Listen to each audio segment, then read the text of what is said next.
बिस्मिल्लाहिर्रहमानिर्रहीम। इस वीडियो में हम पिछले वाले टॉपिक को कंटिन्यू करेंगे। टॉपिक हमारा 4.3.1 अरिथमेटिक मीन है।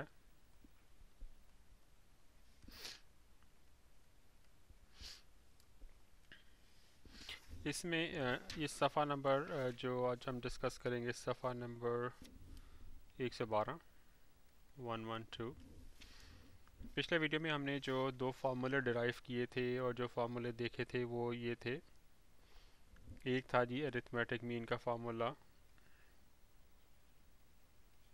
ओवर एन, और एक जो फार्मूला जब वो डेटा ग्रुप डेटा दिया हो तो उसके लिए फार्मूला था।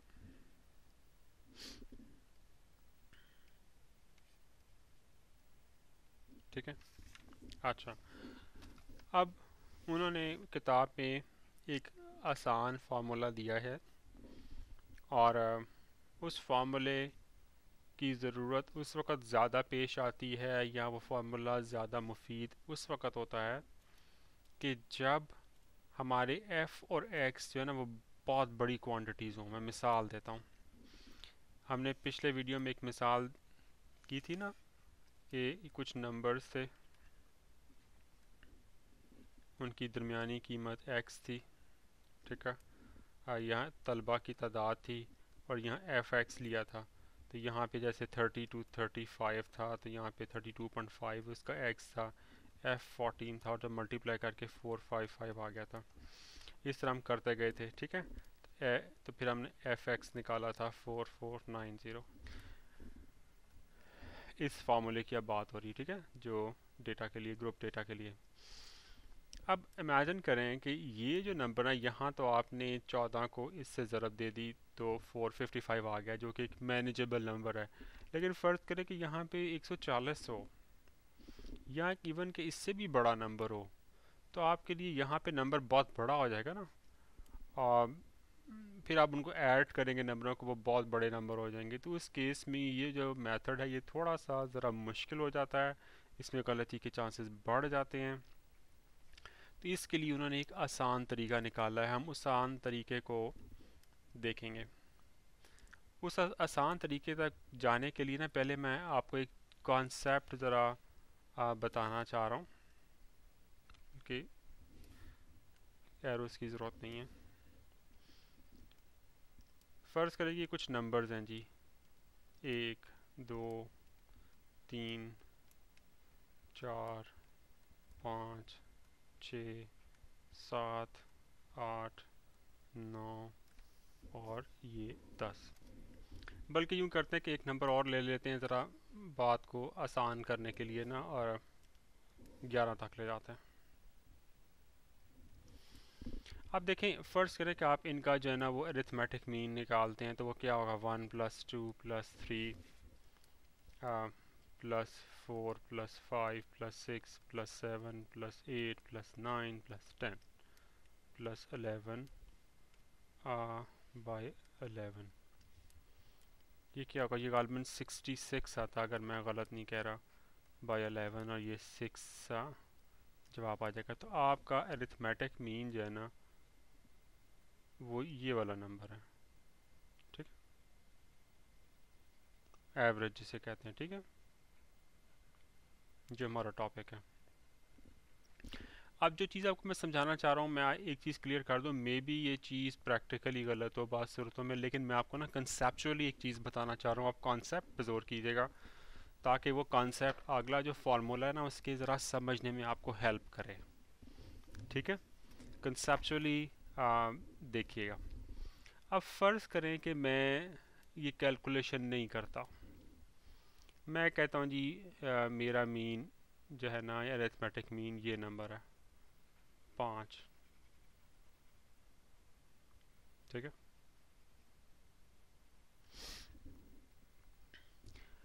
अच्छा, अब आप ये देखें, 5 के इस तरफ कुछ नंबर्स हैं। ठीक है, और 5 के इस तरफ कुछ नंबर हैं।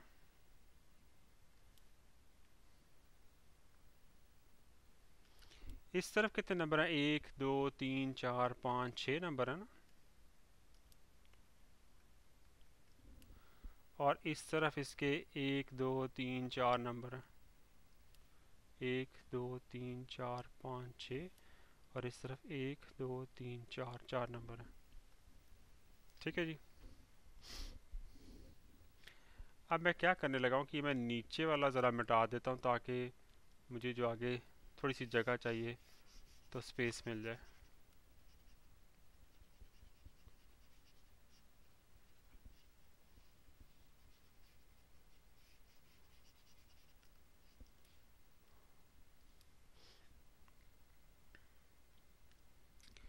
अच्छा, इस तरफ हो गए 4 नंबर, इस तरफ हो गए 6 नंबर।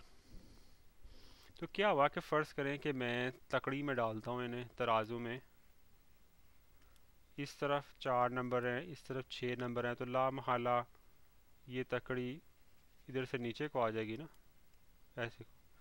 तो तकड़ी बैलेंस नहीं रहेगी, ऐसा ही होगा ना। ठीक है। दूसरे लफ्ज़ों में मैं ये कह रहा हूँ कि इधर नंबर ज़्यादा है, इधर कम है। ठीक है। अगर मैं इधर के तमाम नंबरों को जमा कर दूं और इसी तरह मैं इधर के तमाम नंबरों को जमा कर दूं, तो चूंकि तकड़ी बैलेंस नहीं है, इधर ज़्यादा नंबर हैं, इधर कम नंबर हैं, बल्कि मुझे ये नहीं कहना चाहिए कि नंबर मैं जमा कर दूं। मैं अपने अल्फाज वापस लेता हूं। मुझे ये कहना चाहिए कि अगेन कॉन्सेप्चुअली बात हो रही है कि मैं अगर इधर से इधर को चलना शुरू करूं और जो फासला इधर को बनता, उस कोई डिस्टेंस होगा ना। ये कितना डिस्टेंस है, 1 2 3 4 5 6। इसी तरह इधर से मैं इधर को चलना चाहूँ, डिस्टेंस कितना है, 1 2 3 4, 4 यूनिट्स का फासला। अब मैं ये देखता हूँ कि इधर ज़्यादा है, इधर कम है। ठीक है। यानी कि अगर मैं इधर से लेफ़्ट साइड से, ये लेफ़्ट साइड है लेट्स से,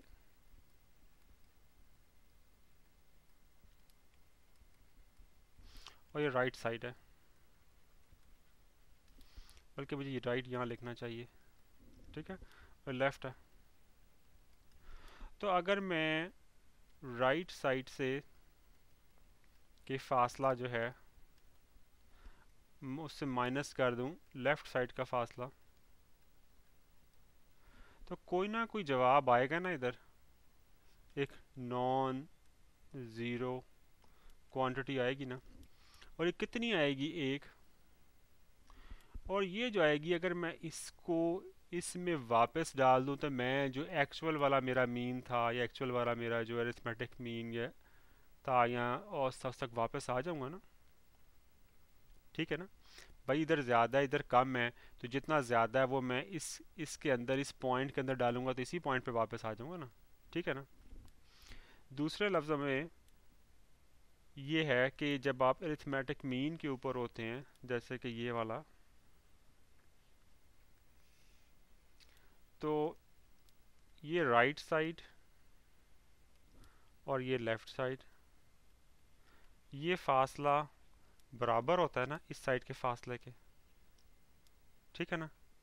लिहाजा अगर मैं राइट साइड में से लेफ़्ट साइड निकाल दूँ, उसका फासला निकाल दूँ, तो मेरा जवाब यहाँ पे ज़ीरो आएगा ना। जब अगर मेरा जवाब ज़ीरो आता है, इसका मतलब ये है कि मैं जिसका एक्चुअल अरिथमेटिक मीन है उस पर खड़ा हूँ। अगर मैंने गलत लिया हुआ था अरिथमेटिक मीन, अपनी तरफ से एक अंदाजे से लिया हुआ था, और उसके साथ फिर मैं ये राइट साइड का फासला और माइनस लेफ़्ट साइड का फासला, या माइनस लेफ़्ट साइड और राइट साइड का फासला, दोनों में से किसी को माइनस कर दें, वो मैं करता हूँ, तो यहाँ नॉन ज़ीरो क्वांटिटी आती है। और वो मैं जब इसके अंदर डालता हूँ तो मैं वापस घूम के अपना जो एक्चुअल वाला अरिथमेटिक मीन है ना उस पर वापस आ जाता हूँ। ठीक है। ये कॉन्सेप्ट हो गया आपको क्लियर। अब मैं वापस आता हूँ बुक वाले फार्मूले की तरफ। बुक वाला फार्मूला और जो कॉन्सेप्ट है ना वो ये कहता है कि जब आपकी ये क्वांटिटीज़, जैसे मैं आप पहले बहस करना शुरू हुआ था इस इधर, कि जब ये क्वांटिटीज़ बहुत बड़ी हो जाती है ना, फिर इनको मल्टीप्लाई करना, इनको हैंडल करना, इनको ऐड करना मुश्किल हो जाता है, गलती के चांसेस बढ़ जाते हैं। तो फिर वो क्या करते हैं, वो ये करते हैं कि मैं आपको एक मिसाल देता हूँ फिर मैं फार्मूला लिखता हूँ। ये मिसाल नंबर 1 है सफ़ा 113 पे। मिसाल से मेरा ख्याल सॉल्व करना ज़रा ज़्यादा आसान है कि उसमें स्टेप बाय स्टेप जो है ना वो चीज़ है आप एक्सप्लेन कर सकते हैं और फिर उसके बाद हम जो बुक वाला जो फार्मूला दिया हुआ है ना वो लिख देंगे। ये जनाब एक बल्लेबाज है जो उसने ना ये स्कोर बनाया हुआ है 40 स्कोर बनाया। ये इसका एक्स ठीक 45 50 52 50 50 52 50 60 56 और 70 और हमने उसका जो ना हिसाबी और से अरिथमेटिक मीन निकालना। अच्छा इसमें वो ये कहते हैं कि हमें अब चूंकि इधर तो पता नहीं है कि कौन है अरिथमेटिक मीन जो कि हमने निकालना है, तो किताब ये कहती है ये जो आसान फार्मूला है वो ये कहता है कि आप एज्यूम कर लें इनमें से कि एक नंबर अरिथमेटिक मीन है या नहीं हमें नहीं पता, आप एज्यूम कर लें कि भाई ये अरिथमेटिक मीन है, ठीक है, बुक में दिया हुआ। तो इससे फिर आप इधर का फासला लेंगे और फिर इधर का फासला स्टेप बाय स्टेप लेना शुरू करेंगे। और वो फासले की तो मैंने आपको एक मिसाल दी थी ना कॉन्सेप्चुअली समझाने के लिए, लेकिन इसमें क्या करते हैं इस नंबर से इस नंबर को निकाल दें, इधर क्या आएगा -2, बल्कि सॉरी इस नंबर में से इसको निकालें 50 माइनस 52 -2 आ गया, 52 माइनस 52 0 आ गया, 45 माइनस 52 -7 आ गया, इधर -12 आ गया। अब 50 में से इसको निकालें ये -2 आ गया, 60 में से इसको निकालें 8 आ गया, इसी तरह 4 और 18 आ गया। तो एक तरह से आपने क्या किया है कि ये जो आपका अरिथमेटिक मीन आपने एज्यूम किया ना, वहाँ मैंने वो कलर यूज़ किया था, मैं वही यूज़ करता हूँ ये वाला, जो कि मतलब एक फ़र्ज़ी अरिथमेटिक मीन है, ठीक है। क्योंकि वहाँ हमने ये कलर यूज़ किया था ना मतलब फ़र्ज़ी चीज़ के लिए, तो मैं जानबूझ के वापस इस पे लेके जाना चाह रहा हूँ ताकि वो आपके ज़हन में एक मेंटल मैप या वो कलर्स का वो ज़रा याद रहे, ठीक है। ये भी आपका ये ठीक है। तो मैं क्या कर रहा हूँ यहाँ से इसका फासला निकाल रहा हूँ, फिर यहाँ से इसका फासला, यहाँ से इसका फासला, इसी तरह यहाँ से इसका फासला, इसका फासला, इसका फासला, इसका फासला, ये सारे फासले मैं निकाल लिए। अब इन फासलों को मैं ऐड कर लेता हूँ। इस फासले को कहते हैं d is equal to x minus a, और ये जो मैंने एक आर्टिफिशियल एक एज्यूम किया ना इसको वो a कहते हैं, जो मैंने आर्टिफिशियल अरिथमेटिक मीन एक फ़र्ज़ी बनाया ना। अब ये फासले निकाल के जनाबे वाला आप इन्हें जमा कर लें, -23 इधर से आया +30 इधर से आया 7 आ गया। अगर ये अरिथमेटिक मीन हमने ठीक चूज़ किया था जो इसका एक्चुअल वाला है ना, तो आपको पता है ना जो हमने ये इधर एक कंसेप्चुअली चीज़ डिस्कस की थी, तो आपका ये ना फिर इधर जवाब ज़ीरो आता, right side minus left side का फासला ना जवाब ज़ीरो आता। लेकिन अगर वो फ़र्ज़ी है जैसे कि हमने ये इधर ये कलर यूज़ करके किया था, तो फिर वो आपका जवाब ज़ीरो नहीं एक नॉन ज़ीरो क्वांटिटी आएगी, ठीक है। तो इधर आप देख रहे हैं आपकी नॉन ज़ीरो क्वांटिटी 7 आ गई। तो इसका मतलब ये हुआ कि ये अरिथमेटिक मीन नहीं है, तो एक्चुअल अरिथमेटिक मीन से ये कितना दूर है 7। जैसे कि आपको इधर ये फासला बता रही थी ना कि इधर आपने कहा कि भाई अगर ये जवाब आ रहा है 1, दैट मीन्स कि इससे हमने इसमें इस ये जो पॉइंट है ये एक्चुअल अरिथमेटिक मीन ये एक्चुअल नंबर से कितना दूर है 1 यूनिट। ये नंबर ही है ना 5, तो 5 में 1 जमा करने तो 6 आ जाता। एग्जैक्टली इसी तरह जो एक्चुअल अरिथमेटिक मीन होगा ना वो हमारा क्या होगा एक्चुअल, कि ए जो हमने ये आर्टिफिशियल एज्यूम किया उसके अंदर आप जनाबे वाला ये चीज़ें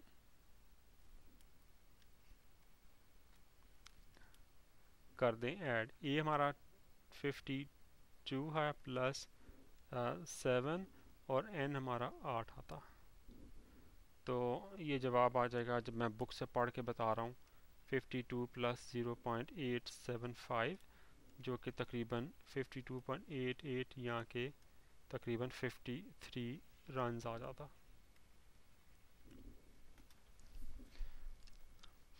तो आई होप कि ये बात क्लियर होगी।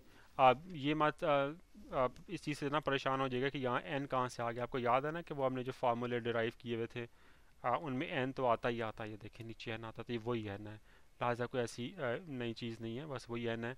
कॉन्सेप्ट सिर्फ ये था कि मैं दोबारा से रिपीट किए देता हूँ कि जब यहाँ पे यूनिट्स, यहाँ पे नहीं सॉरी, जब यहाँ पे ये बहुत ज़्यादा बड़े बड़े नंबर आ जाए ना एफ़ और एक्स यहाँ पे, तो फिर आपके लिए बड़ा मुश्किल हो जाएगा इनको कैलकुलेट करना और जमा तफरीक करना। तो उसके लिए फिर उन्होंने क्या किया है कि ये फार्मूला आसान सा निकाला है कि आप किसी एक मीन को एज्यूम कर लें, बाकी नंबरों को फिर उससे माइनस करें, एक्चुअल नंबर को इससे माइनस करें, जो जवाब है उन सबको जमा कर दें, और फिर बाद में उसे एन से डिवाइड करके जो हमने एज्यूम किया था ना, उसके अंदर एज्यूम किया था ना अरिथमेटिक मीन, उसके अंदर जमा कर दें। और ए बड़ा अच्छा उन्होंने निशान बुक में चूज़ किया है, ए से अरिथमेटिक मीन भी बनता है और ए से एज्यूम्ड भी बनता है। तो एक तरह से ये आपका एज्यूम्ड अरिथमेटिक मीन था ना ये। ए जो है ना, ए याद रखिएगा, बड़ी अच्छी अलामत आपको याद रहनी चाहिए। ये हमारा एज्यूम था ना, एज्यूम्ड अरिथमेटिक मीन, तो वो इस तरह आपको याद रहेगा। तो ये मैंने मिसाल नंबर 1 भी कर दी। तो मैं अब फार्मूला आपको बता देता हूँ, आपने देख ही लिया है वैसे फार्मूला।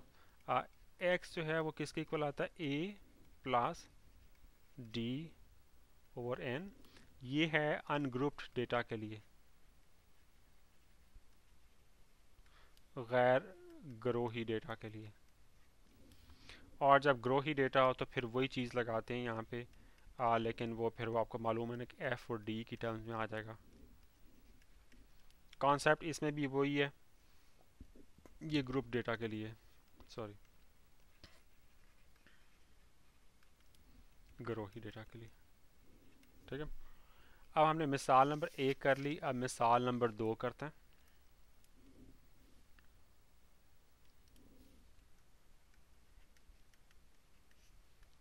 जो कि सफ़ा नंबर 113 पे है।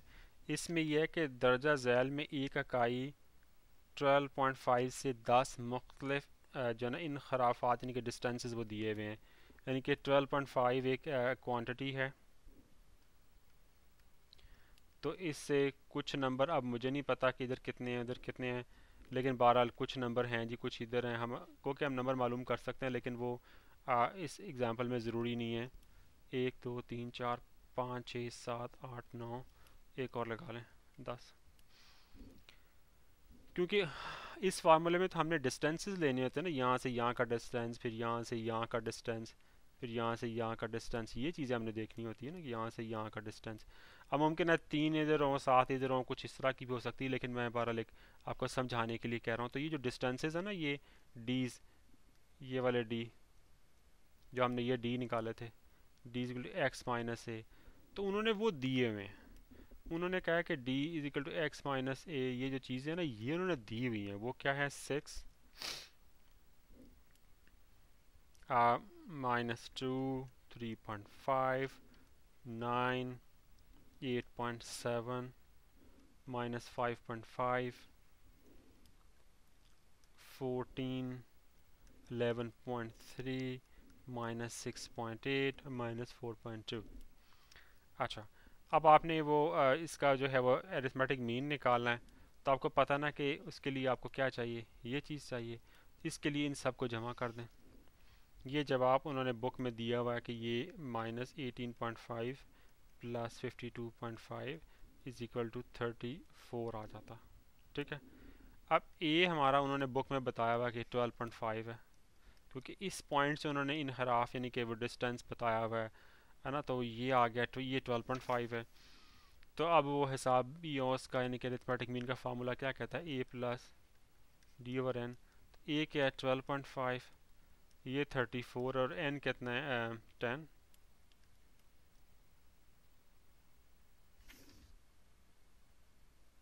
जी 10।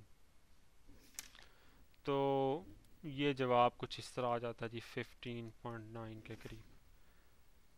मैं एक चीज़ चेक करना चाह रहा हूँ,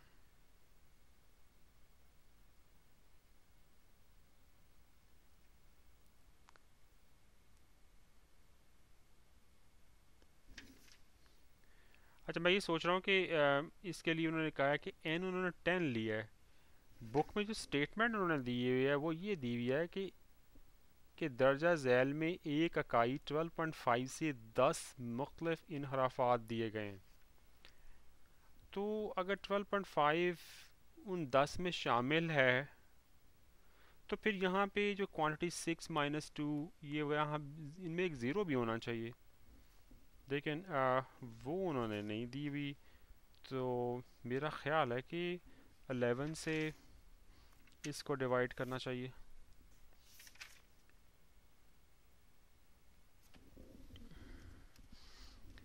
मैं इस पे सोच रहा हूँ कि मेरा ख्याल है कि बुक वाला ठीक है, क्योंकि उन्होंने ये नहीं कहा कि स्टेटमेंट गौर से मैं पढ़ रहा हूँ, दर्जा झैल में एक इकाई 12.5 यानी एक इकाई मतलब कि एक नंबर से 10 मुख्तलिफ इनहराफात दिए गए हैं। उन्होंने ये नहीं कहा कि 12.5 जो है वो एक नंबर है उनमें से जो 10 यूनिट्स दिए गए हैं, ये उन्होंने क्लियर नहीं लिखा। दूसरे लफ्ज़ों में मैं क्या कहने की कोशिश कर रहा हूँ कि ये जो 10 नंबर है ना, 1 2 कोई भी नंबर है, 3 4 5 6 7 8 9 और 10, तो उन्होंने ज़रूरी नहीं कि इनमें से एक नंबर 12.5 जो है ना, ज़रूरी नहीं कि ये इनमें से एक नंबर है, ये वाला है, ये वाला है, ये वाला है, ये नहीं उन्होंने कहा। उन्होंने गालबन दरमियान में कोई नंबर पिक कर लिया है। यहाँ पे मिसाल दे रहा हूँ यहाँ पे, तो ये जो 10 नंबर है उनमें से एक नहीं है, पॉसिबली ये नंबर एक डिफरेंट नंबर है। तो उससे वो कह रहे हैं कि इनहराफात ये जो उन्होंने बताए हुए हैं डेटा के अंदर वो हैं। तो पॉसिबली ये 10 नंबरों में से 12.5 एक नंबर नहीं है, क्योंकि अगर ये 12.5 10 नंबरों में से एक नंबर होता तो फिर जो है आपको वो जो 6 माइनस 2 3.5 ये जो है ना, ये वाले सॉरी ये इनमें कहीं ना कहीं ज़ीरो भी होता। लेकिन अगर ज़ीरो नहीं है तो इसका मतलब ये है कि ये 12.5 उन 10 नंबरों में से बजाते खुद एक नहीं है। ठीक है, तो बहरहाल स्टेटमेंट को ज़रा ध्यान से पढ़िएगा ताकि सवाल में गलती ना हो। अब हम मिसाल नंबर 3 करते हैं।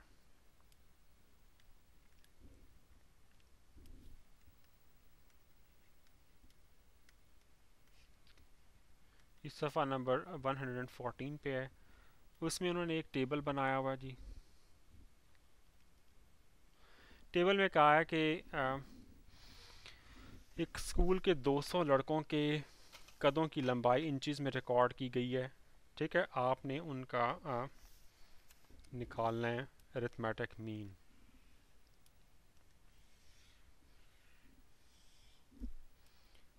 तो जी पहले ये एक्स आ गया, एक्स लंबाई इंचज़ में बुक से पढ़ लीजिएगा। ये एफ है, लड़कों की तादाद है, लड़कों, और ये है d is equal to x minus a. ठीक है, और ये एफ डी है। तो 51 इंचज़ वाले लड़के कितने हैं? 2। 52 वाले हैं 5। 53 वाले 8। 54 वाले 24। 55 वाले 55। 56 वाले 45।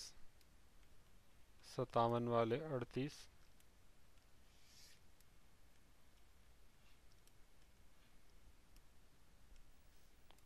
58 वाले 16। 59 वाले 6। 60 वाले 1। अच्छा, अब आपने पहले एज्यूम करना ना कि वो एक का अरिथमेटिक मीन एज्यूम कर लें, तो बुक में उन्होंने ना एज्यूम किया हुआ है इसको। ये एक अच्छी चॉइस है, क्योंकि गौर से देखें यहाँ पे ना बड़े लोग 55 की हाइट वाले हैं, वो ख़ुद भी 55 लोग ही हैं। तो एक तो ये वैसे भी दरमियान में करके आता है, दूसरा ये कि इसमें एफ़ की तादाद भी खासी ज़्यादा, तो एक अच्छी चॉइस है मेरा ख्याल है।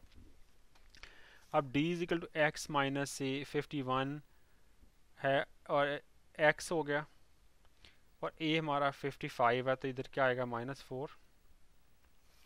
तो ये इसी तरह x माइनस ए, x हमारा 52 अगर हो और a हमारा 55 हो तो क्या आएगा -3। इसी तरह -1,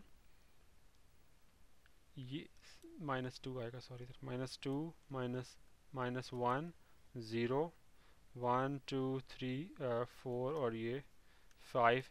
तो एफ डी फिर आपने लेना है, एफ डी इधर -8 आएगा, -15 आएगा, -16। बुक से कॉपी कर रहा हूँ मैं, वैसे भी मुश्किल नहीं है। क्या है बेसिकली आपने इसको और इसको ज़रूरत देनी है ना, ये चीज़ करनी है, ये इसको और इसको, ये देखिए -24 हो जाएगा, ये 0 ही रहेगा, ये 45 हो जाएगा, 45 इंटू 1 45, 38 इंटू 2 76 आ जाएगा, फिर नीचे 48 है, 24 है और 5 है। उसके बाद जिन्होंने कुल तादाद निकाली हुई है कि f क्या है, हमारे पास टोटल 200 है, और ये एफ डी जो है ना इसका टोटल 198 -63 जो कि 135 आता है। अब आपको फार्मूला याद है ना, फार्मूला a प्लस ये, तो a हमारा 55 है, ये 135 आता है, नीचे f 200 आता है। इसको आप सॉल्व करते हैं ना तो तकरीबन ये 55.68 इंच जवाब आ जाता है। तो ये हमारा जो है ना वो एक सवाल हल हो गया, एग्जाम्पल हल हो गई, और ये तरीका भी समझ आ गया। बुक में एक और तरीका बताया हुआ है अरिथमेटिक मीन निकालने का, तो उसे इंशाल्लाह अगले वीडियो में करते हैं। अस्सलाम वालेकुम।